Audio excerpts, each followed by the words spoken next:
স্বস্তির বাতাসে অস্বস্তি ছড়াচ্ছে কিছু চ্যালেঞ্জ, যুগান্তর পত্রিকার শিরোনাম। এই খবরে বলা হয়েছে, লন্ডনে প্রধান উপদেষ্টা অধ্যাপক ডক্টর মোহাম্মদ ইউনূসের সঙ্গে বিএনপির ভারপ্রাপ্ত চেয়ারপারসন তারেক রহমানের বৈঠক রাজনীতিতে উত্তেজনা প্রশমিত করলেও এখানে অনেক চ্যালেঞ্জ রয়ে গেছে। রাজনৈতিক বিশ্লেষণের কেউ কেউ মনে করেন, ফেব্রুয়ারিতে নির্বাচন অনুষ্ঠানের ব্যাপারে অনিশ্চয়তা পুরোপুরি কাটেনি। সংস্কার ও বিচার একটি ধারাবাহিক প্রক্রিয়া হলেও এই সরকারের সময়ে বিগত 10 মাসে যেভাবে কাজ হওয়ার দরকার ছিল সেভাবে গতি এগোয়নি।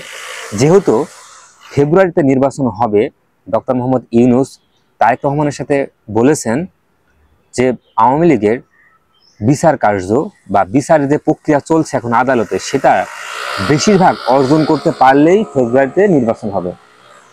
ধ্বংসযজ্ঞে অনড় ইরান এবং ইসরায়েল। কালের কণ্ঠ পত্রিকার প্রথম পাতার শিরোনাম।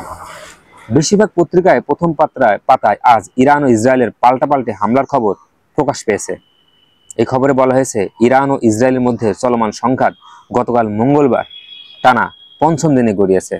ইরান এবং ইসরায়েলের যে সংঘাত এখন চলছে, যুদ্ধ যে চলছে, ইরান ইসরায়েলকে পাল্টা হামলা করছে, আবার ইসরায়েল ইরানের দিকে হামলা করছে। অর্থাৎ উভয় দেশের হামলা চালিয়ে যাচ্ছে এবং সেখানে মানুষের মৃত্যু ঘটছে, মানুষের জীবন নাশ হচ্ছে। সারা পৃথিবী একটা মানুষও এখন কোনো কমেন্ট করছে না, কারণ এখানে আমেরিকা আছে। আমেরিকাকে সবাই মানুষ ভয় পায়। মুসলিম অধ্যুষিত যে দেশগুলো মধ্যপ্রাচ্যে রয়েছে, তারাও ছোট্ট একটা বিবৃতি দিয়ে সব খালাস হয়ে গিয়েছে।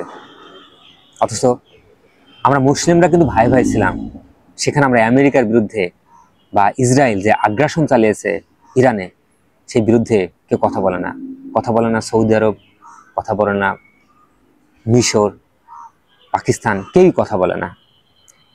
আমরা একটি সুন্দর পৃথিবী চাই, কিন্তু কখনোই আসলে সুন্দর পৃথিবী আমরা পাচ্ছি না। আমাদের এই যুগেও এসেও, এই আধুনিক যুগে এসেও ক্ষেপণাস্ত্রের হামলায় মানুষের মৃত্যু হয়। তাই একটা কথা বলাই বাহুল্য, আসলে যার শক্তি, যার পৃথিবী যার তার। ব্যাপক ক্ষয়ক্ষতি ও প্রাণহানির পরও কোনো পক্ষেই পিছু হটার লক্ষণ নেই। আকাশ, ভূমি, সাইবার জগতেও চলছে পূর্ণমাত্রায় হামলা। সাইবার জগৎ বলতে বোঝাচ্ছে যে ইন্টারনেট বা কম্পিউটার হ্যাক করা, সিস্টেমকে হ্যাক করা। দ্য ডেইলি স্টার পত্রিকার এই শিরোনামের অর্থ, যুদ্ধবিরতি নয়, আসল সমাপ্তি চান ট্রাম্প। অর্থাৎ ট্রাম্প যুদ্ধবিরতি চাচ্ছে না, ট্রাম্প একটা আসল সমাপ্তি চাচ্ছে।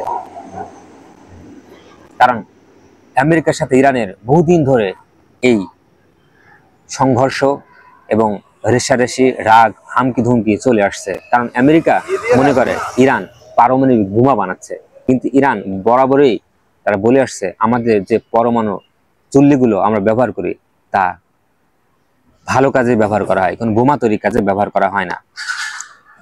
নাটকীয়ভাবে গতকাল যুক্তরাষ্ট্রের প্রেসিডেন্ট ডোনাল্ড ট্রাম্প ইরানের বিরুদ্ধে তার বক্তব্য আরো কঠোর করে তোলায় ইরানের নেতৃত্ব পারমাণবিক স্থাপনাগুলোতে ইসরায়েলের হামলার যুক্তরাষ্ট্র যোগ দেবে কিনা তা নিয়ে প্রশ্ন উঠেছে।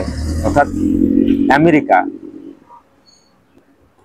ইসরায়েলের হামলার সাথে, অর্থাৎ আমেরিকা এবং ইসরায়েল এক হয়ে ইরানের বিরুদ্ধে তারা যুদ্ধ করবে কিনা সে বিষয়ে প্রশ্ন উঠেছে।